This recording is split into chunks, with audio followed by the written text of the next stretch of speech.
Pemirsa, mendekam di penjara membuat sebagian orang sadar akan sikapnya hingga memilih untuk berubah.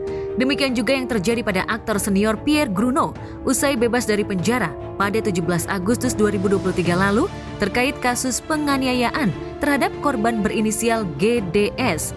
Pierre Gruno yang ditemui mengaku sadar diri dan merasa mendapat pelajaran nan penuh makna. Saya juga mengucapkan terima kasih kepada kepolisian Jakarta Selatan sudah banyak membantu terjadinya dan terbentuknya restoran yang tinggi dan menjadi kenyataan. Saya terima kasih sekali Pak atas dukungannya semua. Dan saya juga terima kasih kepada teman-teman saya yang hadir yang berkunjung ke sel saya dan mereka banyak membantu mensupport saya. Sukanya banyak temen, ternyata mereka tuh walaupun orang mengatakan mereka itu sampah masyarakat, tapi mereka ternyata orangnya baik-baik, sopan-sopan ya.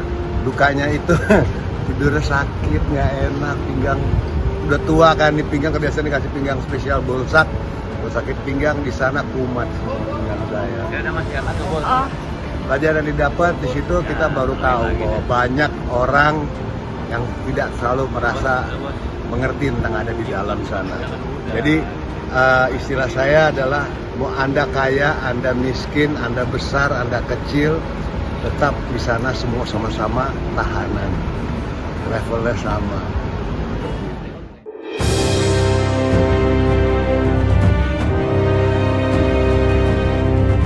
Pierre Gruno merasakan dinginnya Hotel Prodeo setelah sebelumnya dilaporkan oleh korban berinisial GDS atas tuduhan penganiayaan dan sehari setelahnya pemain film Teman Kondangan itu ditetapkan sebagai tersangka. Pierre Gruno diduga menganiaya GDS di sebuah bar kawasan Jakarta Selatan dengan ancaman 5 tahun penjara. Hati-hati nggak sih atau sama gimana? hal-hal seperti itu? Ya pasti harus lebih hati-hati dan saya harus di otak saya mesti switch. Ya, kalau di zamannya saya dulu kalau kita berantem terus kita lanjutin lagi berantem, nggak puas kita temenan atau udah baikan, kelar kan. Tapi kan sekarang gitu dikit-dikit pelapor. Dulu kita ngatain itu perbuatan banci, tapi now is the metode kayak begitu.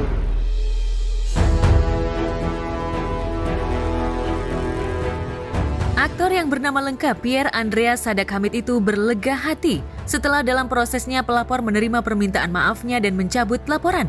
Namun demikian, Pierre Gruno mengaku tidak akan melupakan peristiwa miris yang mampu membuatnya mendekam di penjara, alias ia mengaku kapok kembali lagi masuk penjara.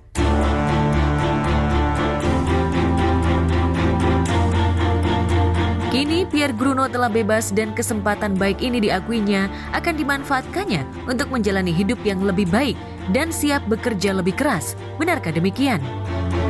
Sebenarnya bukan terlibat hutang, saya minjem uang sama teman gitu dan itu tidak ada jangka waktunya. Jadi bukan terlilit utang. Ya kan, kalau terlilit utangan gue berarti kan gue masih utang melulu gitu.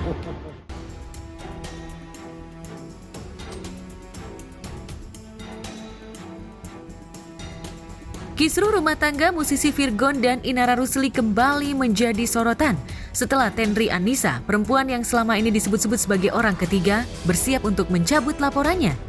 Sebelumnya, Tenri Anissa melaporkan Inara Rusli atas dugaan pencemaran nama baik karena tidak terima disebut berselingkuh dengan vokalis band Last Child itu. Kabarnya, Virgon yang meminta Tenri untuk mencabut laporan agar permasalahan yang selama ini berbelit segera usai. Nggak ada sih, maksudnya omongan-omongan itu bukan dari saya langsung ke Inara ya, lebih ke antara keluarga sama keluarga. Ada komunikasi apa sih sama pihak keluarga, maksudnya sama ibunya dia, sama ipar aku juga nggak ada. Tapi kalau sama keluarga yang lain masih, keluarga dia dari yang lain yang kayak tantenya, opungnya, siapa tante masih. Sama Kaina sama Virgon juga sama. Maksudnya mereka berdua ya, gitu, ya. nggak tahu kalau itu antara ini sepuh ketemu sepuh, nggak tahu itu.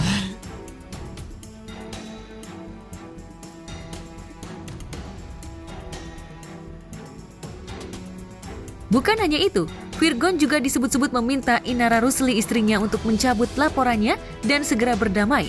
Dan permintaan Virgon disambut baik oleh Inara Rusli. Ibu 3 anak itu kini tengah bersiap untuk mencabut laporan dan segera mengakhiri masalah pelik ini.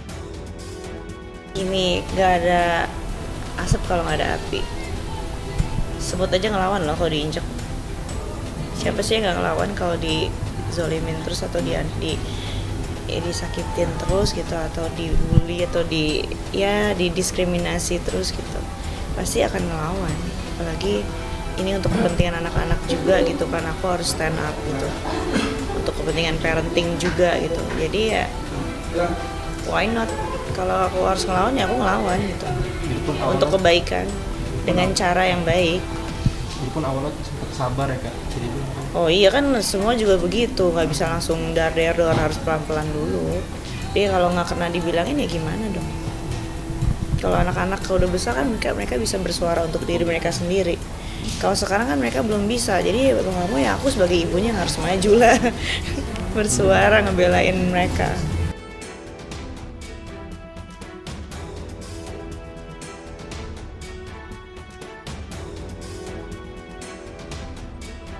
Menurut kuasa hukumnya, Inara merupakan pihak yang pertama kali ingin berdamai, sebab proses hukum yang sedang ditangani pihak kepolisian dirasa cukup mengganggu aktivitas Inara sehari-harinya. Sebab itulah, ia berniat mengakhiri perkara ini secepat mungkin. Lantas benarkah dalam waktu dekat ini, Inara Rusli, Tenri Anissa, dan Virgon akan bertemu? Terakhir paling minta untuk ini sih, dia minta untuk AJ, cuman kan aku minta untuk laporan dari pihak ketiganya itu yang dicabut duluan gitu loh. Dia duluan yang untuk minta damai, baru aku mau cabut laporan. Kalau misalnya dari pihak ketiga nggak ada omongan apa-apa ya aku harus gimana? Oh iya, kalau ketemu ya iyalah, kan namanya bapaknya anak-anak, kan dia mau ketemu anaknya.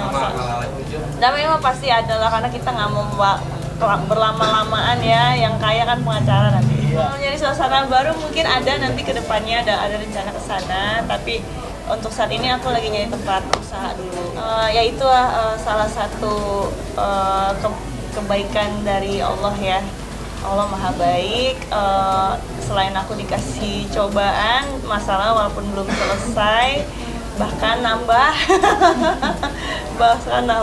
tapi di satu sisi lain Allah juga berikan banyak berkat dari berbagai arah, dari berbagai opportunity dari banyak orang di sekeliling aku yang selalu dukung. Alhamdulillah. Iya pastinya lah, semua balik lagi muaranya ke anak-anak sih. Aku harus mikir jangka panjang gimana caranya supaya bisa menata masa depan mereka, walaupun orang tuanya nggak sama-sama lagi, tapi kan bukan berarti aku sebagai orang tuanya nggak bisa memberikan masa depan yang terbaik buat mereka.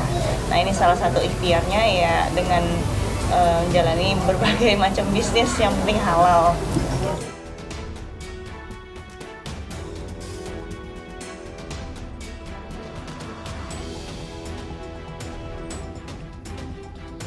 Inara Rusli memilih untuk menyelesaikan perkara polisi dengan Tenri Anissa.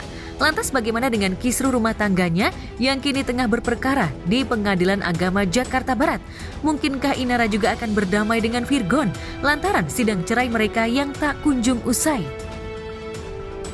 Kalau untuk ngelamar aku belum berani komentar karena belum ada keputusan apapun dari pengadilan.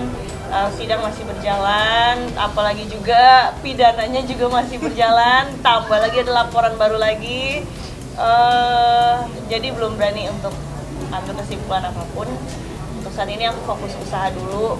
Barangkali ada orang-orang baik yang bisa mensupport bisnis aku terima dengan pintu terbuka. Jangan dilupain, nanti siapa yang handle itu? Jangan dong, tahu-tahu dipanggil repot.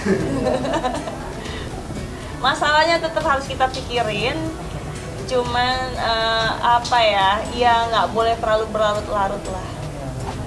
Harus tetap dihadapi, tapi hadapi dengan hati yang ikhlas. Untuk pesannya ya dari Ibu Inara, ingin semuanya berjalan dengan baik. Mengenai proses perceraian ini bisa berlangsung dengan cepat, tidak lama. Kemudian setelah putusan pun nanti ingin ada komunikasi juga yang baik dengan pihak Pak Virgon. Sidang pemanggilan saksi dan bukan sidang ya, klarifikasi saksi kunci. Jadi harapannya mudah-mudahan proses hukum bisa berjalan dengan adil. Dan karena ini cukup lama ya, berlarut dari bulan Mei sampai sekarang sudah hampir masuk awal September, belum ada putusan kan. Ya supaya bisa lebih cepat untuk kepastian hukum bagi klien dan juga anak-anak.